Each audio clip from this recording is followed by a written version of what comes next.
কিন্তু পঞ্চায়ত নিৰ্বাচন আমি আশা ৰাখিছোঁ যে অহা বিহুৰ বহাগ বিহুৰ পিছত হ'বগৈ বুলি আমি আশা ৰাখিছোঁ। ইতিমধ্যে নিৰ্বাচনী আয়োগক জনাইছোঁ আৰু লগতে আমি আশা ৰাখিছোঁ যে হয়তো এই এপ্ৰিল মাহৰ প্ৰথম সপ্তাহৰ ভিতৰতে যাতে নিৰ্বাচন আয়োগে যাতে তাৰিখটো যাতে ঘোষণা কৰি এপ্ৰিল মাহৰ ভিতৰতে যাতে আমাক নিৰ্বাচন যাতে সমাপ্ত কৰিব দিব পাৰে তাৰ কাৰণে আমি আহ্বান জনাইছোঁ।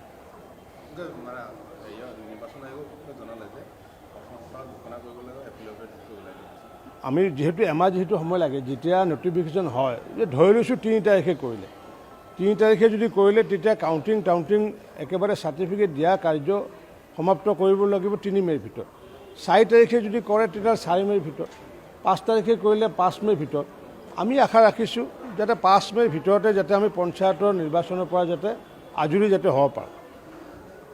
কিন্তু পঞ্চায়ত নিৰ্বাচন আমি আশা ৰাখিছোঁ যে অহা বিহুৰ বহাগ বিহুৰ পিছত হ'বগৈ বুলি আমি আশা ৰাখিছোঁ। ইতিমধ্যে নিৰ্বাচনী আয়োগক জনাইছোঁ আৰু লগতে আমি আশা ৰাখিছোঁ যে হয়তো এই এপ্ৰিল মাহৰ প্ৰথম সপ্তাহৰ ভিতৰতে যাতে নিৰ্বাচন আয়োগে যাতে তাৰিখটো যাতে ঘোষণা কৰি এপ্ৰিল মাহৰ ভিতৰতে যাতে আমাক নিৰ্বাচন যাতে সমাপ্ত কৰিব দিব পাৰে তাৰ কাৰণে আমি আহ্বান জনাইছোঁ।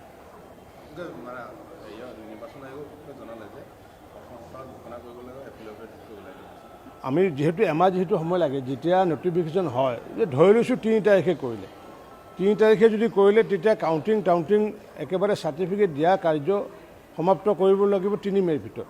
4 তাৰিখে যদি কৰে তেতিয়া 4 মে'ৰ ভিতৰত, 5 তাৰিখে কৰিলে 5 মে'ৰ ভিতৰত।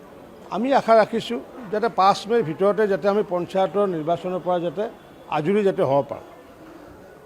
কিন্তু পঞ্চায়ত নিৰ্বাচন আমি আশা ৰাখিছোঁ যে অহা বিহুৰ বহাগ বিহুৰ পিছত হ'বগৈ বুলি আমি আশা ৰাখিছোঁ। ইতিমধ্যে নিৰ্বাচনী আয়োগক জনাইছোঁ আৰু লগতে আমি আশা ৰাখিছোঁ যে হয়তো এই এপ্ৰিল মাহৰ প্ৰথম সপ্তাহৰ ভিতৰতে যাতে নিৰ্বাচন আয়োগে যাতে তাৰিখটো যাতে ঘোষণা কৰি এপ্ৰিল মাহৰ ভিতৰতে যাতে আমাক নিৰ্বাচন যাতে সমাপ্ত কৰিব দিব পাৰে তাৰ কাৰণে আমি আহ্বান জনাইছোঁ।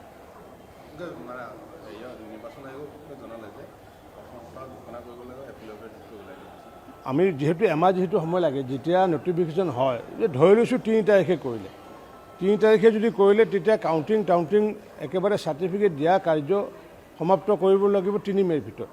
4 তাৰিখে যদি কৰে তেতিয়া 4 মে'ৰ ভিতৰত, 5 তাৰিখে কৰিলে 5 মে'ৰ ভিতৰত।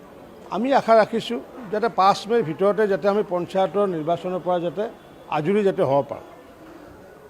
কিন্তু পঞ্চায়ত নিৰ্বাচন আমি আশা ৰাখিছোঁ যে অহা বিহুৰ বহাগ বিহুৰ পিছত হ'বগৈ বুলি আমি আশা ৰাখিছোঁ। ইতিমধ্যে নিৰ্বাচনী আয়োগক জনাইছোঁ আৰু লগতে আমি আশা ৰাখিছোঁ যে হয়তো এই এপ্ৰিল মাহৰ প্ৰথম সপ্তাহৰ ভিতৰতে যাতে নিৰ্বাচন আয়োগে যাতে তাৰিখটো যাতে ঘোষণা কৰি এপ্ৰিল মাহৰ ভিতৰতে যাতে আমাক নিৰ্বাচন যাতে সমাপ্ত কৰিব দিব পাৰে তাৰ কাৰণে আমি আহ্বান জনাইছোঁ।